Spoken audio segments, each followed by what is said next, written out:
Right, good morning. Assalamu alaikum to everybody. This is a very important day for me and for a lot of my community members, inshallah. So, we are going to be talking with Melissa Mark Viverito, who is running for Congress. And um, I've known her for uh, and this is the reason why I decided to do this little know your candidate interview. So I want to introduce Melissa to you guys, and she can say a few words about herself and all the wonderful things that she's done in New York City. And if I would try to explain to you guys or tell you what she's done, I would not do it just the right justice. So, Melissa, please welcome to ITV, and Well, please let wonderful people out there know who you are and a little history. well, assalamu alaikum to everybody. Thank you so much, Naji, for inviting me and having this opportunity to engage. As you indicated, we are heading into a very important election. Next Tuesday, June 23rd, is Election Day. Currently, I am running for Congress in the 15th Congressional District. It is currently the district that has been occupied for about 30 years and represented by 30 years by Congressman Jose Serrano. So Jose Serrano in this seat for about 30 years. So he is retiring, and now it's an open seat. There are a lot of candidates who are running, but I decided about late last year to jump into this race. I was formerly the New York City Council Speaker here in the city of New York. I was also a city council member for 12 years, representing a portion of this congressional district. I am basically a progressive candidate, Democratic. I was born and raised in Puerto Rico and came to New York City at the age of 18. In the city council, my issues predominantly dealt with equity and justice, making sure that our policies, our budgets, were ones that really were addressing the needs of the majority, trying to bring more equality to New York City. So right now, in this moment of time where we see such incredible hatred, such division, such xenophobia against obviously many communities, African American, Muslim, Latinos, immigrants. This is a very, very important election in that we have to, one, obviously get rid of Trump from the White House. And obviously, we need a Democratic Congress, both a Senate and obviously maintaining the House Democratic, so that we really can implement policies that are going to uplift our communities. And you and I, Naji and Debbie, have gotten to know each other over the years and really have been very supportive of me as a candidate and me as an elected official because of my view and my perspective, right? That we are all equal and our government needs to be responsive to our needs. So that's a little bit about me. I could talk a little bit more about specific policies that I've enacted, but I'll maybe just hand it off to you, Najee, in case you have specific questions you want to highlight or issues you want to highlight.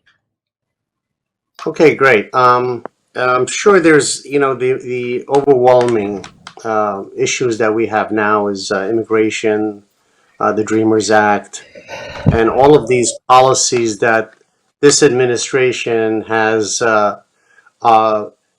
destroyed, or and the idea of building walls and demolishing bridges and just turning the whole country upside down with his rhetoric.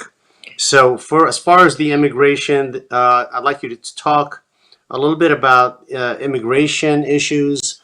Yes. The Muslim ban, which you were the number really, you and Bill de Blasio were like the first people to stand up and really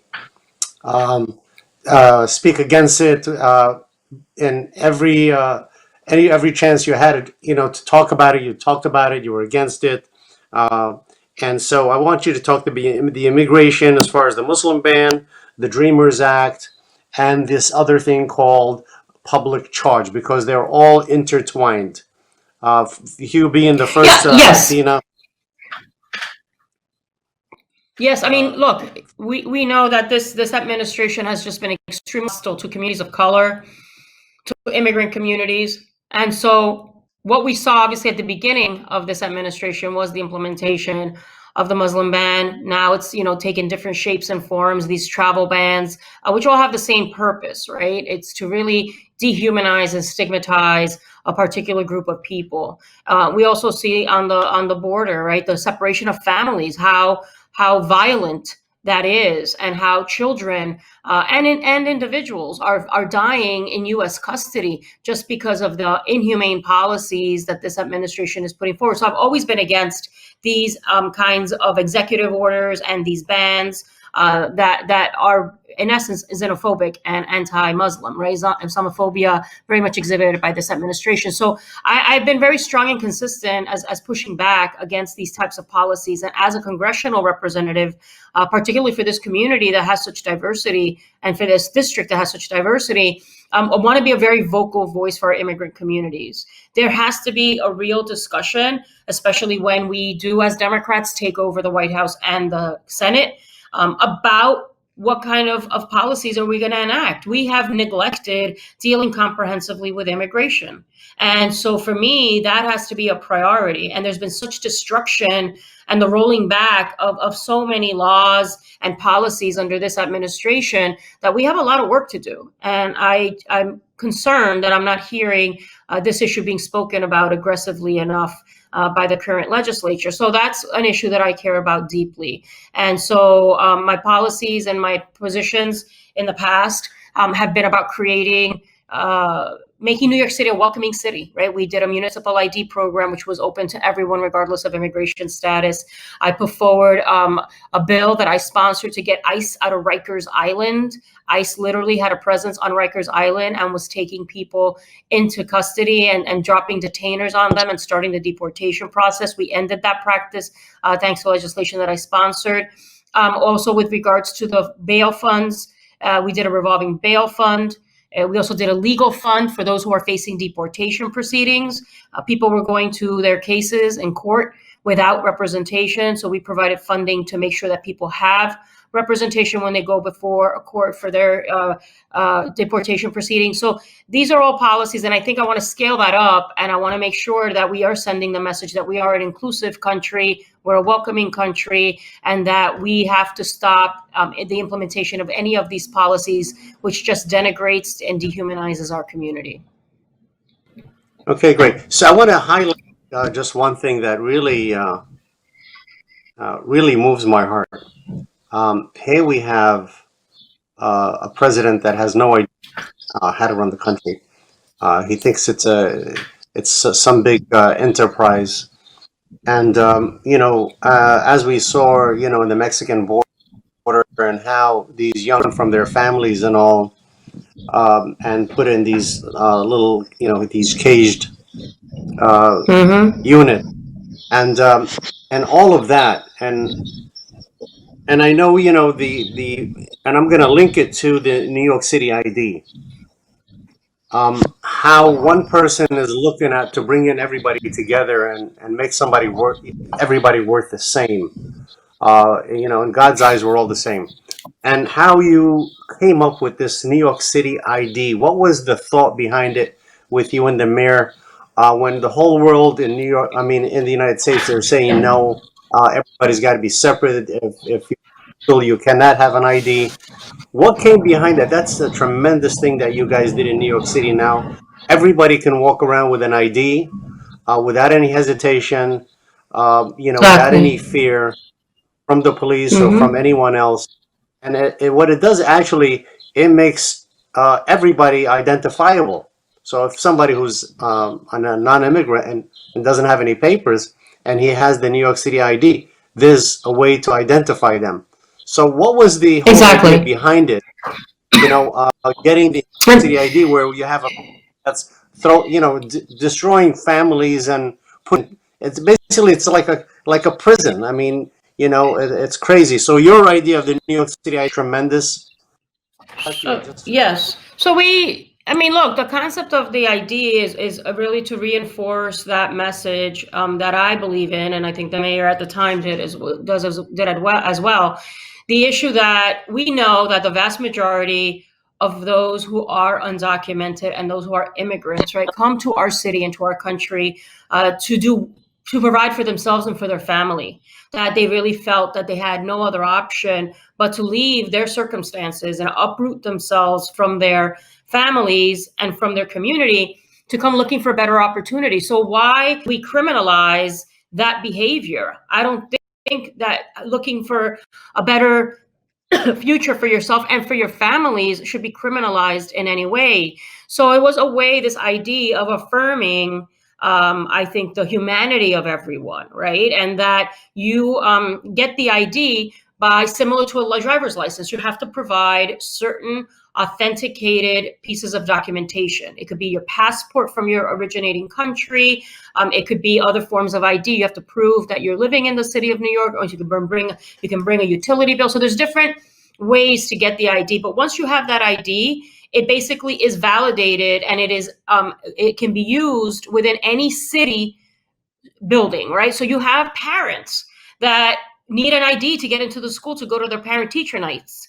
And weren't able to do that because they didn't have any sort of valid ID. Now they can use this ID to go to their parent-teacher nights and be engaged in, right, the education of their child in a different way. So it also provides people the ability to open bank accounts, because there are certain banks that are allowing that ID to be used so people can open up bank accounts, and they have an opportunity, right, to save and to be able to put their money in a bank and get checking account and all that kind of stuff. So it's a way of validating and humanizing the individual. So I believe it's a very strong message that we sent. The ID has been embraced by many. I think when I left office in 2017, there were over close to 1.5 million people that had asked for the ID.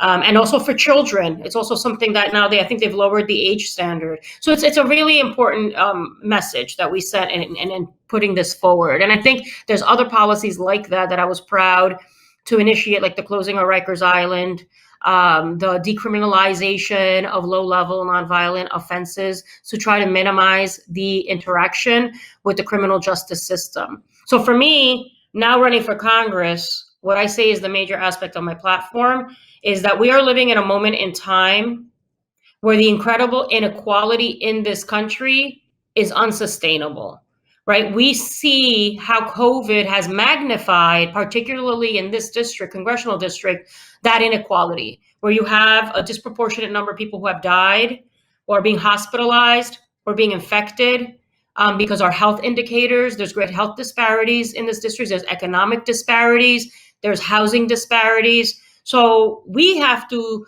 demand structural change in this country, right? The movements and the mobilizations against the murder of George Floyd is talking about the racial inequality and the systemic racism that exists in this country. So we need to have people that are going to go to Congress to fight to make sure that government is understanding that we cannot continue down this path where such grave inequality and racial inequality exists. So that's why I support raising the minimum wage to no less than $15 an hour.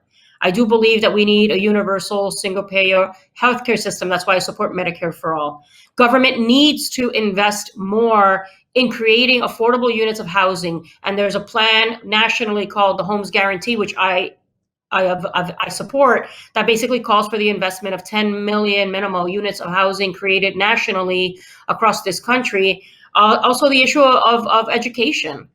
We have our kids that are going to college and are getting tens of thousands of dollars of student debt. I believe that we should cancel the debt for student loan debt, but also provide free quality college education for our children, because they are the future. The future of our country depends on them and their innovation, their education, their being able to get ahead.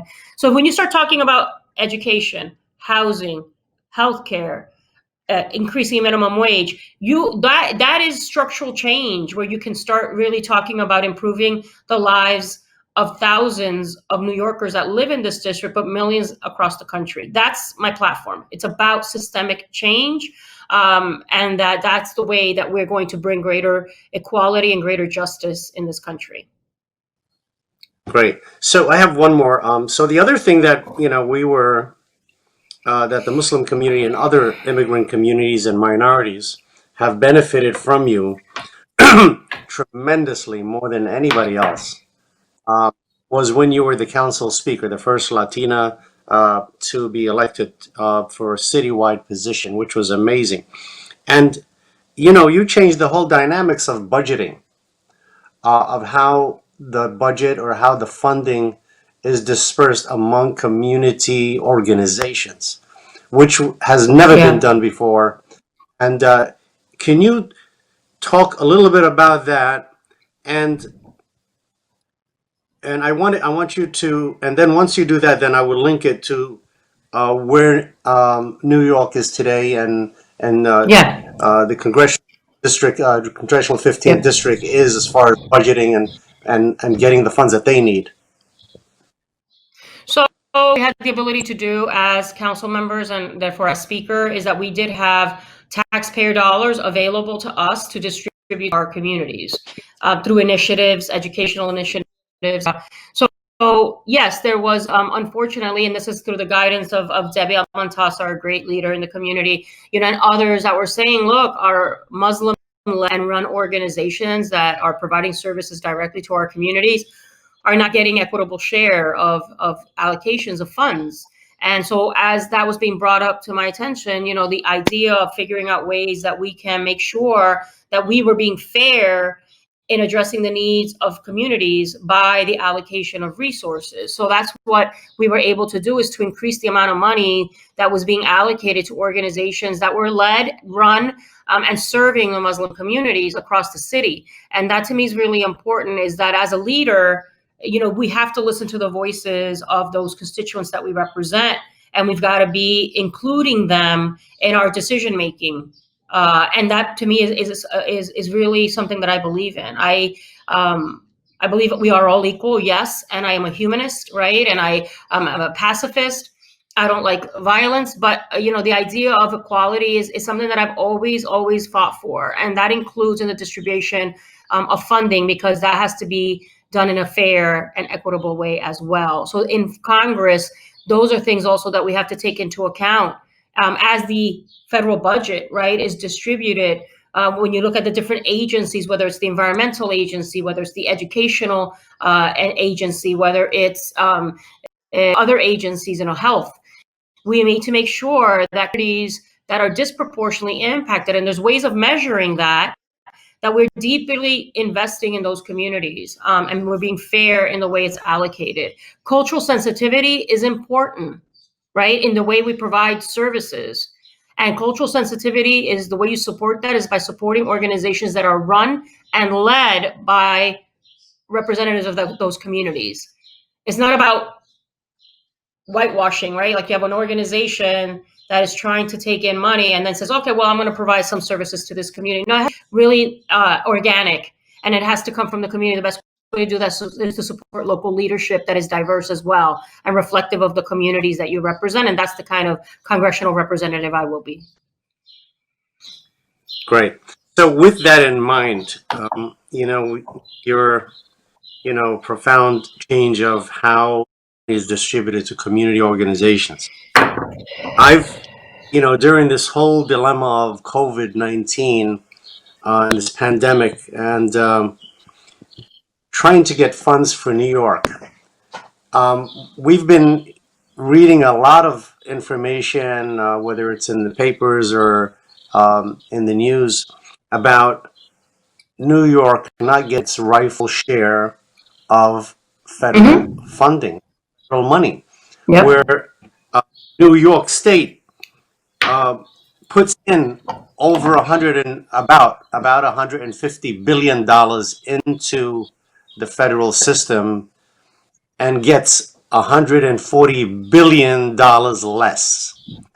How is that Right. possible? And when you have a state like Kentucky that puts in minimal money and gets double or triple of billions of dollars to it when it's not putting money in there. Yep. How, how That's is always that been possible?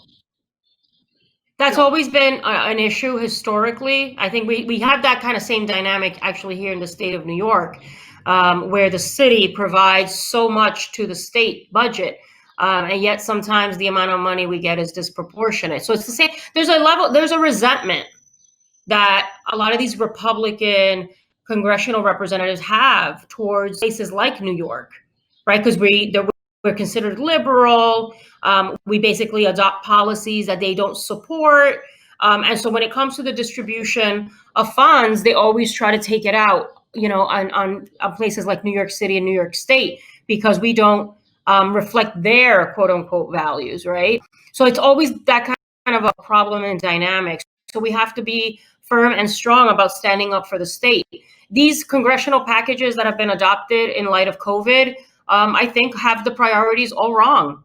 They're not centered on the needs of individuals, right? They really are like a top-down approach. And so we have not seen the PPP program, which is supposed to help our small businesses, really go deep and help the local grassroots small mom and pop shops. Some have gotten access to the funds, but that's not the majority of people, right? There's a difficulty there. Our immigrant communities have been completely left out. You have people that are paying taxes who are not getting any sort of relief. We have mixed status families who have maybe one person is undocumented, but you have others who are U.S. citizens and their children who are not getting any of the access of these funds that are not able for unemployment. So there is a whole swath of our country that is being left out of these packages, and I think that's unacceptable. So I support a universal basic income of $2,000 a month during the pandemic. That I also support the cancellation of student debt. I also support the access to healthcare and being able to get attention that you need. So those are the things I'm going to for. So on June 23rd, for those who are watching, when you go and you may have requested your ballot to be sent to your house, so you may have it at home now, or if you go to the ballot box on Tuesday, when you look at the congressional race for the 15th congressional district, there are going to be 13 candidates there. My name, Melissa Mark Viverito, is number 4 on that ballot. And I hope that after you listen to this interview and you understand what my values are and what I'm going to be fighting for, that I'm going to fight for you, that I would earn your vote and that you would vote for me on that ballot.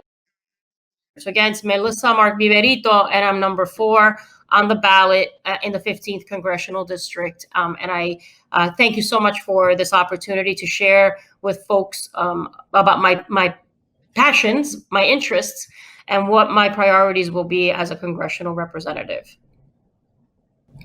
So the last question would be, so there's so many people running, and as far as the credentials that you have and the experiences that you've had over the many years in New York City, being the first Latina to do so many things, but also the first, one of the, first females to do, to cross the board on many issues. With the small businesses that are happening, the small businesses that are losing, their business, they've closed. There's no funding, and how are you gonna change the way things are, and for the 15th district as far as small business? Right. So look, I'm extremely qualified, right? I've been a council member. I've been a speaker of the city council. I've had to navigate city government. So I'm a coalition builder. I've had to work across communities to move issues forward, right? To be able to pass legislation, to pass budgets for the city of New York.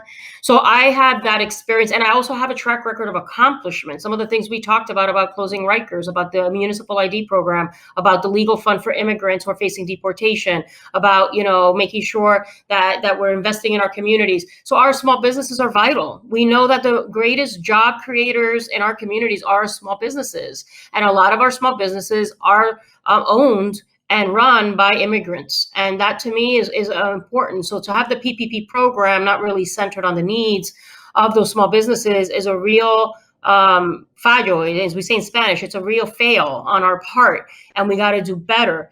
I want to do what I want to do with the office is also I want to hire staff whose responsibility will be to help local organizations, including small businesses, know how to access federal funds that are available. There's a lot of funding available through the different federal agencies that people may not know those grants exist, or that money is available, that we need people that know how to navigate the federal government and that can work with our local organizations and small businesses on the ground and say, look, there are these sources of money available at the federal level. Let me help you, right? Apply for that money, learn how to access that money, and do trainings. I think that that's something that's really important because as a community and a district that is poor, we need to bring in and leverage as much resources as we can to really augment the work that's happening on the ground. So there's great work happening at a grassroots level, and there's great work, right, that our small businesses provide in our community, whether it's the bodega owners or whether it's,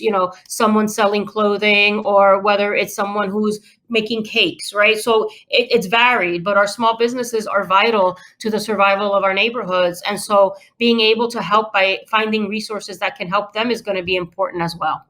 So thank you. So when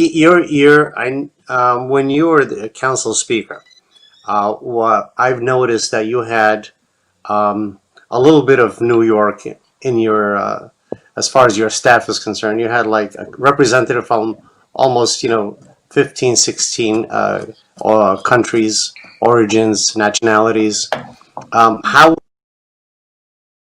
will your administration, if you win the New York 15, Yep. would it compromise a lot of your community? And explain a little bit about that, please.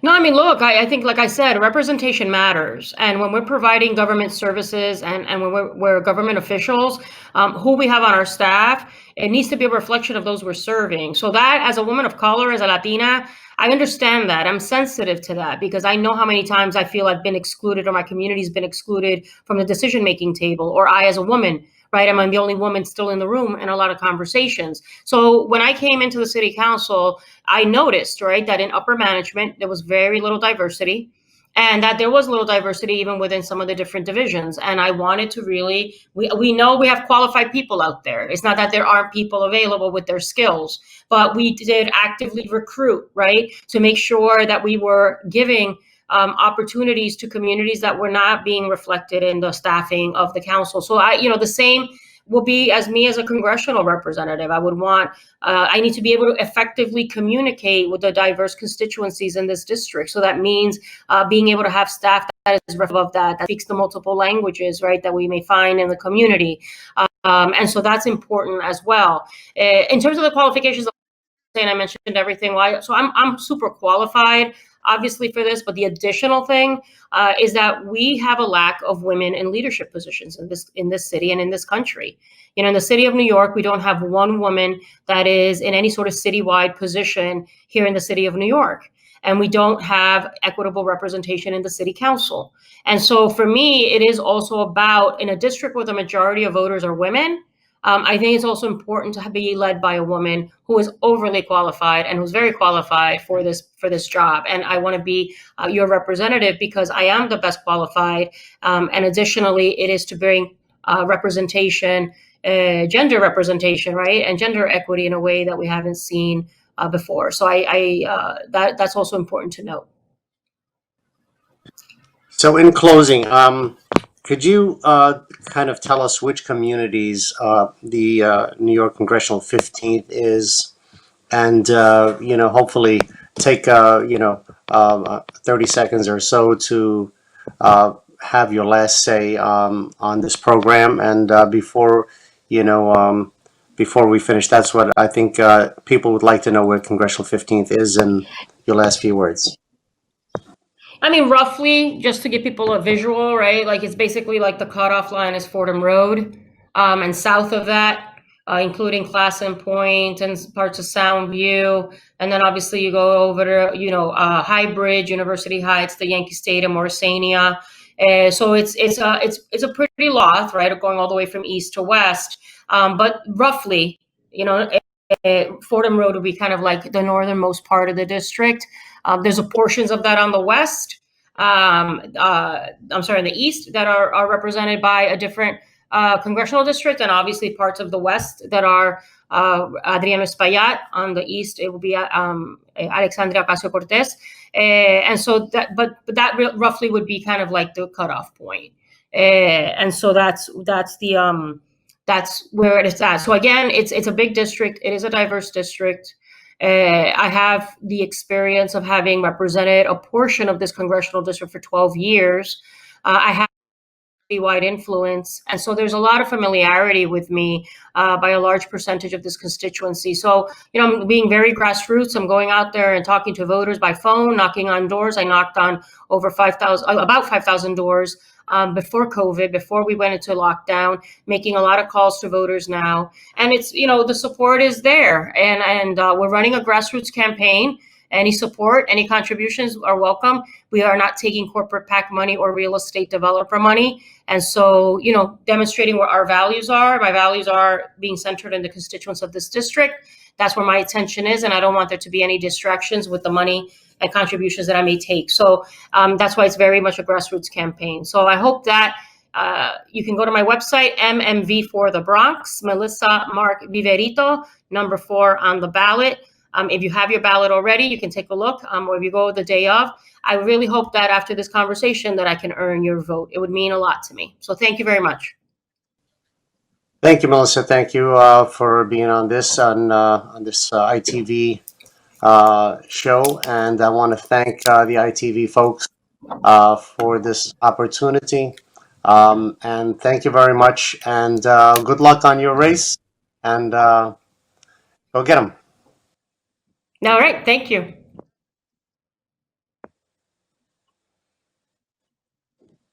ITV, Call of Peace, Save Humanity.